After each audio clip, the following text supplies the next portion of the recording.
Good morning. My name is Phil Satry, and I'm one of the co-facilitators or moderators for today's events. And on behalf of my other facilitator, Rob Lang, we'd like to welcome you to Nevada 2.0. And thank you for the huge turnout and response that we've had to this event on relatively short notice. And there's some other people that we'll be thanking for their work in making this event possible. But we have a very full agenda this morning, and in front of you, you'll see that. Many of you have already seen the outline of that, and we want to get started as quickly as possible because it's going to be an exciting, fact-filled day, an opportunity for us to really coalesce around Nevada 2.0 and creating new economies for a sustainable future. We're going to begin our morning with short presentations by our three hosts, Lieutenant Governor Brian Krolicki, Senate Majority Leader Stephen Horsford, and Assembly Speaker John Oceguera. I'm going to ask all three of them if they would please come up to the podium right now so that they can proceed in the order that I just outlined. So please welcome three people who really made this possible. Lieutenant Governor Brian Krolicki, Senate Majority Leader Stephen Horsford, and Assembly Speaker John Oceguera. And I'm ready for Brian to come right up here. We all know Brian, and I'm going to just ask you to proceed with your remarks, Brian. Thank you. Thank you. Thank you, Phil Satry. I appreciate your help today, and Southwest Airlines would be proud. You are running an on-schedule airline today. You know, if anyone had any doubt about how important this state and the folks who really are the backbone of our communities and our higher education system, our private sector, our legislative leadership, there's no doubt that economic development, economic diversification is first and foremost on our minds because of this incredible showing today. Thank you so much for being here. Give yourselves a hand, please. You know, economic development, I think most of you know, is something that is part of the Lieutenant Governor's portfolio. I have the pleasure, among many things, of chairing the Commission on Economic Development. And, you know, in normal days and years past, it's always an important job, but it may not have the profile that it certainly does today. And I feel like we're all in the hot seat now because everyone's looking at what we do. And you know what? We realize that things are different. Nevada's economy has reached a point where we truly need to retool our infrastructure. We need to retool the way we think. We might need some statutory assistance in doing these things. Private sector makes jobs, but the things that we can do, the things that we can cheerlead, the things that we can focus on, that's where we are putting all of our energies. We've got a tremendous team in place, and one of the silver linings, I absolutely believe, of the difficult times that Nevada has faced during these past few years is, you know, there are many folks, many entities, many incredibly well-intentioned people who want to dedicate themselves to economic development, to lift Nevada out of the funk we have felt certainly for these last 2 years. But one of the silver linings of this difficult time is that people are working together in ways that are actually incredibly special. The concerted efforts, the concept of pulling on the rope in the same direction at the same time has never been truer in our state. And again, I think seeing the faces here today is a testament to that spirit of cooperation. This isn't a partisan issue, it's a Nevada issue. My good friends John Oceguera and Stephen Horsford, you know, we are committed to working together to make this happen. If I can give you a little update on things that we have been doing over the past year, we're culminating literally this month in preparation of the legislative session, and to give the new governor, Governor Sandoval, perhaps some content for the State of the State speech. But we are, you know, truly at one of those special moments that if we don't seize the opportunities that are before us, shame on us. One of the things that we have done that I'm terribly proud of is created something called the New Nevada Task Force. Perhaps not the most exciting name, but it's something in a group that is doing incredibly important work. You know, we talk about economic development, we talk about things we want, we dream about an economy that is perhaps less reliant on the traditional gaming and hospitality and mining industries. But what are the things that we can really do? You know, what are our assets? What are our strategic advantages? What are the things that truly can be clusters of future economic activity that's away from the traditional job market in Nevada, but things that we can really pursue that's not Pollyannish, but a deliberate strategy that we can pursue that will create jobs for Nevada. You know, the Economic Development Commission has been certainly highly engaged in helping the private sector bring new jobs here or create new ones, expanding operations. In the last 2 years, probably 25,000 jobs plus have been worked and developed because of some of the efforts of the development authorities here and the Commission on Economic Development. But again, what is the future? Where can we go? And the folks who've comprised this task force are really a who's who. And folks, there are many others who have that who status, but could not just physically be part of what we're doing.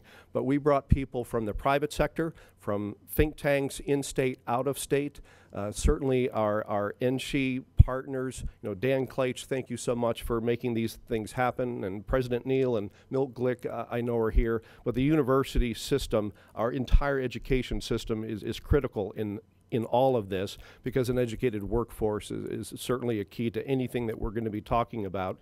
But we have legislative partners. Marilyn Kirkpatrick has been just a marvelous partner in this process for us. But I'm truly excited about the group that we've assembled. But there are about 9 sectors that I would like to share with you today. Very briefly, it's hard to do hundreds of hours of work in 10 minutes or less and keep Phil Satri's airline on schedule today. But I'm going to give you a 30,000 view if that's appropriate.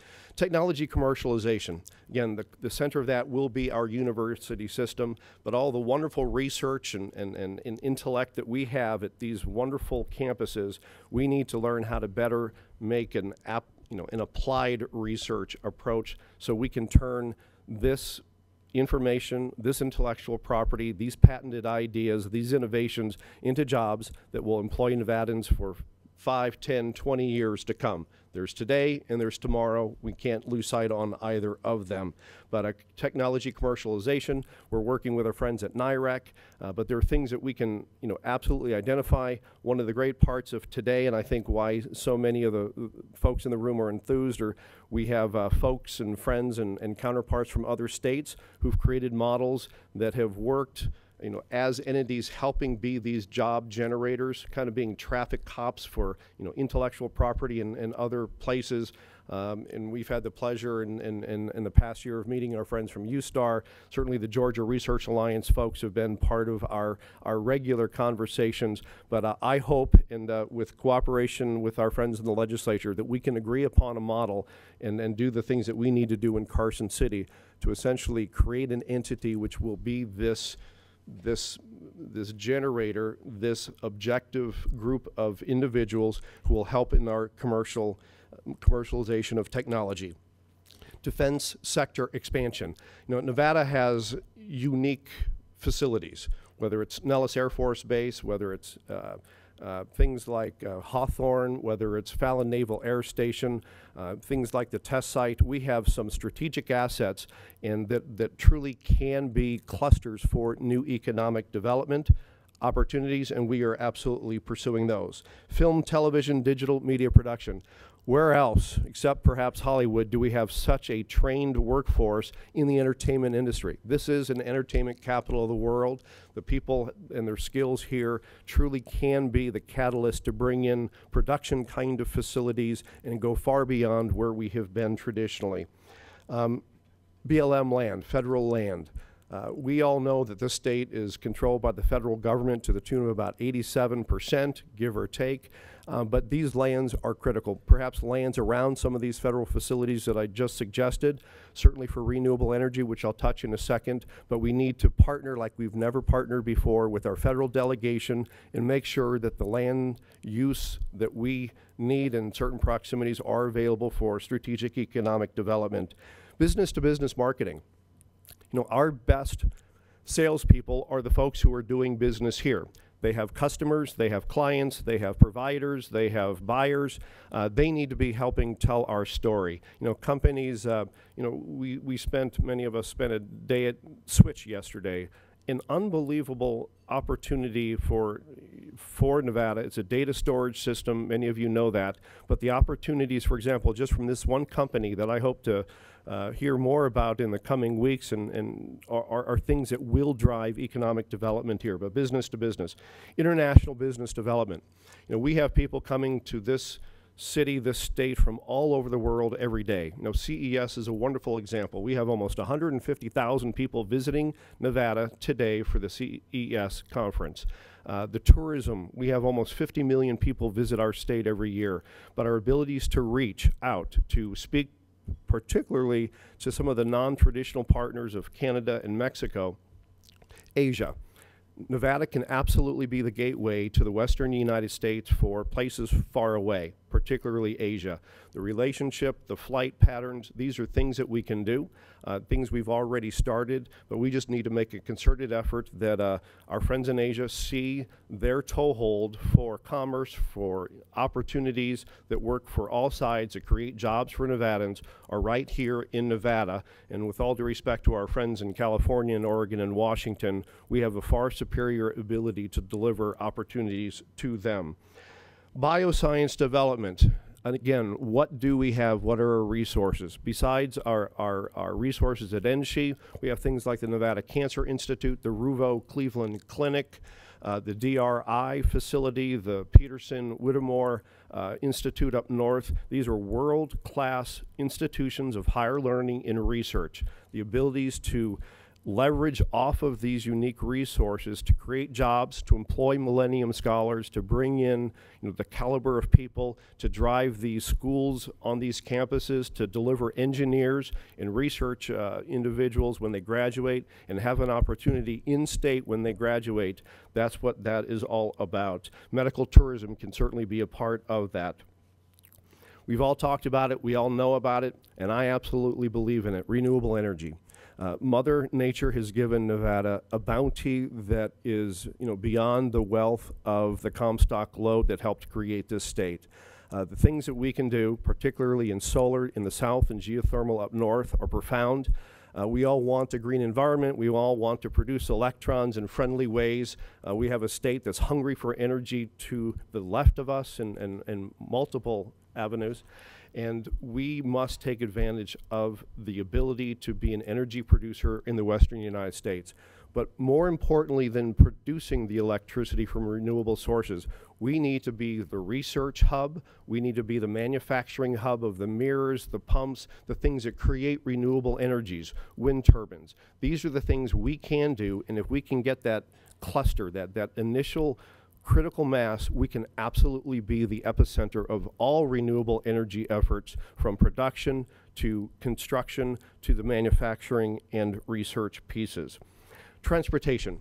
We have an unbelievable resource in McCarran Airport, Reno Tahoe Airport. These are things that can be economic engines, that are economic engines today.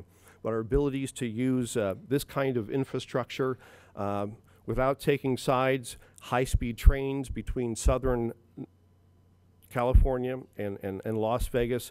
These are the kind of innovations, these are the kind of things that can create thousands, literally, of jobs tomorrow.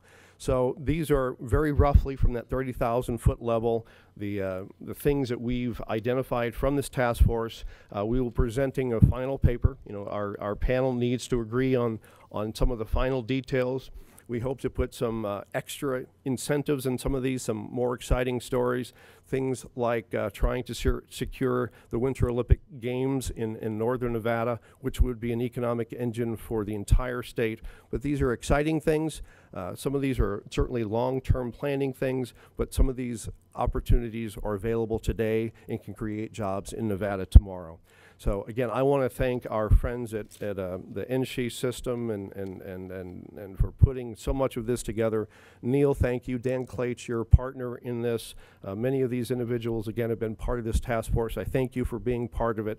But this is our moment. Let's seize it. We've got a marvelous day in front of us. I'm eager to hear our other speakers, and I promise you from my standpoint, you know, the energy, the effort, and the focus that I know my legislative colleagues will put into these efforts will be profound, will be serious, will be post-partisan, and it's something that we can be proud of to bring back to all of you come June, right?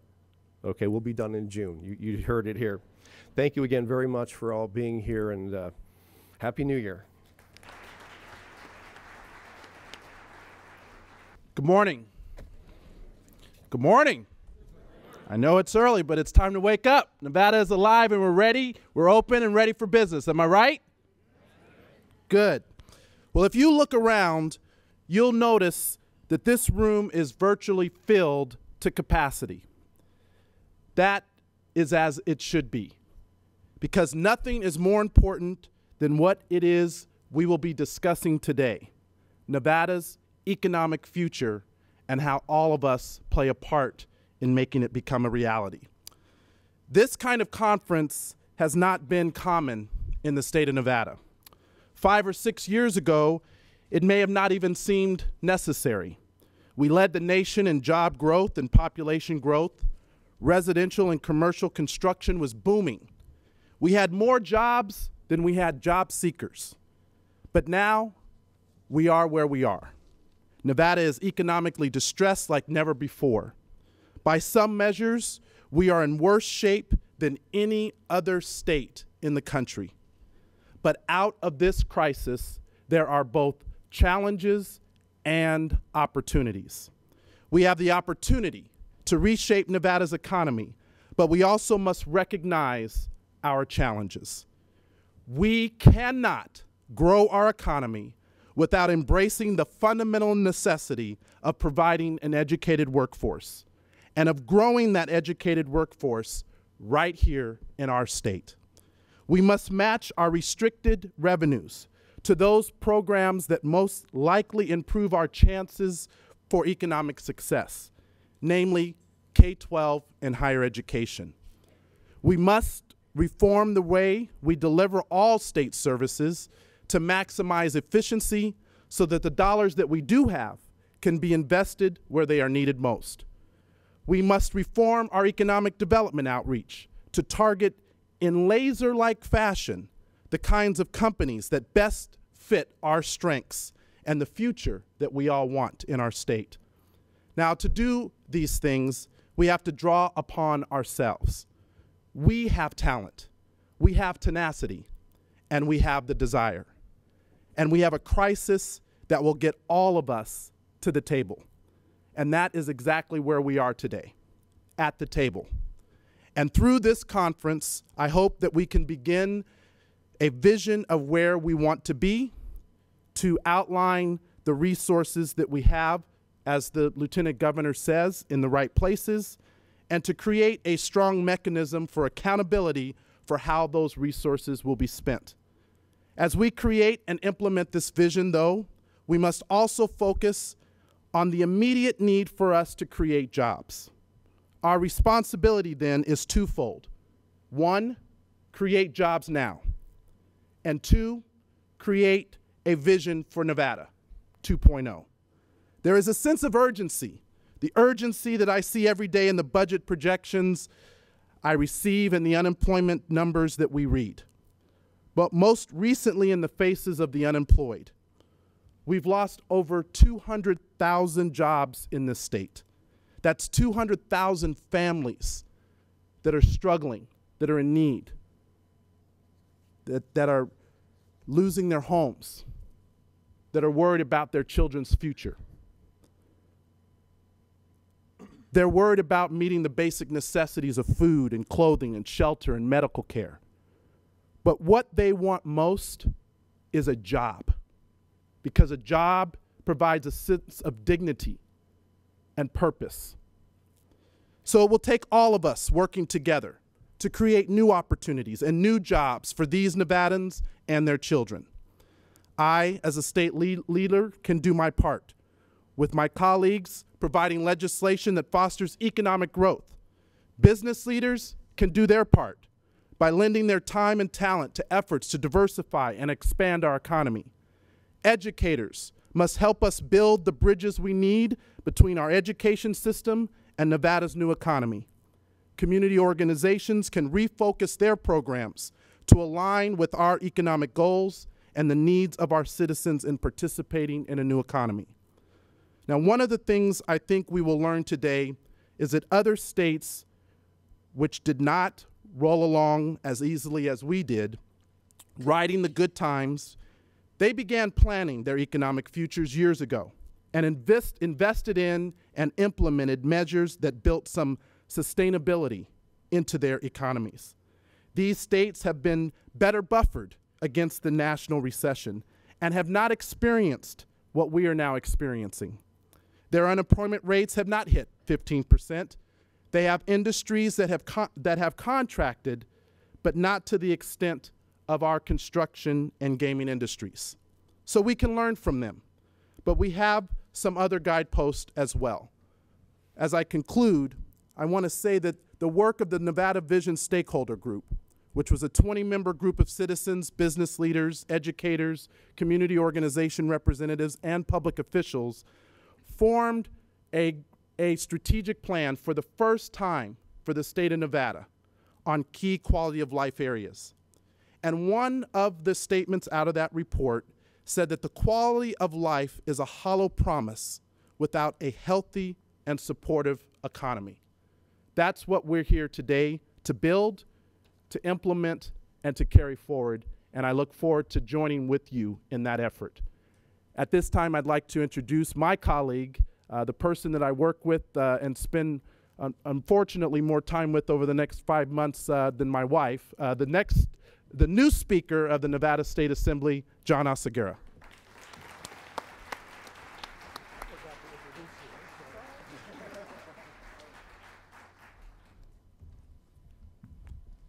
Good morning.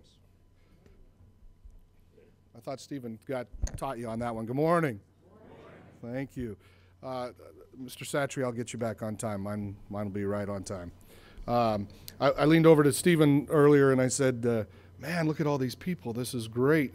You know, I think it says something about our community and our state that this many folks are in this room. It shows a real hunger for what we all want, and that's a little bit of change and a little bit of improvement in our economy. I also leaned over to him and I said, Stephen, how do we get this many people to a fundraiser? And, but you know, the funny thing is, then I leaned back over to him and I said, you know what, if we fix the economy, we'll get this many people to a fundraiser. So I think that's the answer. So good morning. I'd like to echo the comments of the Lieutenant Governor and Majority Leader Horsford, and thank you for taking the time out of your busy day to come talk to us about Nevada's future. As we prepare for this legislative session, we have some immense challenges, but I'll use a quote here as the scholar William Arthur Ward said, a pessimist complains about the wind.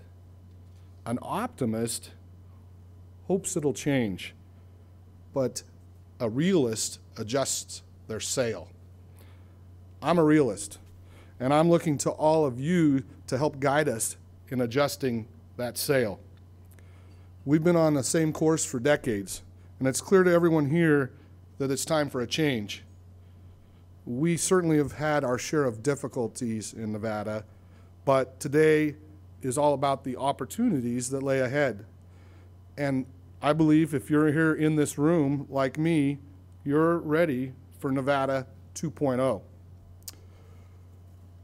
That's not a different Nevada, but the next Nevada, improving what we have and using the resources available to all of us to create a new, diverse economy. We're very fortunate here to have the best and the brightest from our neighboring states. They're all here to share their secrets, and I think we should take those secrets. My hope is we'll take this opportunity to lay a foundation for our future. For so long, we didn't have to focus on this. We were growing and our economy was doing well. We were one of the fastest growing states in the nation. We didn't have to focus on it in a laser-like fashion. We never developed a comprehensive business plan, north and south and all areas in between. Instead, we've had numerous agencies operating in just independent silos and not as a cohesive unit. We must change that. It's time to take stock in the assets that we have in Nevada. Nevada will be the leader in alternative energy. We have land available. In North Las Vegas, where I work, we have a 2,900-acre Cheyenne technology corridor, and it's ready for development, for manufacturing, for high tech, for research. We have the UNLV Research Park ready for development. We have the Desert Research Institute. We have the UNLV Transportation Research Center. And I think what we have most, as you see in this room, is an entrepreneurial spirit in Nevada that's second to none. Again, the best and the brightest in Nevada are gathered here in this room today to lay a foundation for our future. A future that begins with a comprehensive and cohesive structure for economic development. One that takes stock of and utilizes all the assets and resources that will contribute to a new economy for Nevada's future. Today, we begin a journey towards the structure, a structure that will, I have no doubt, lead us to success. So before we begin our program, I just once again want to say thank you for sharing your time and sharing your talent and sharing your experience with us.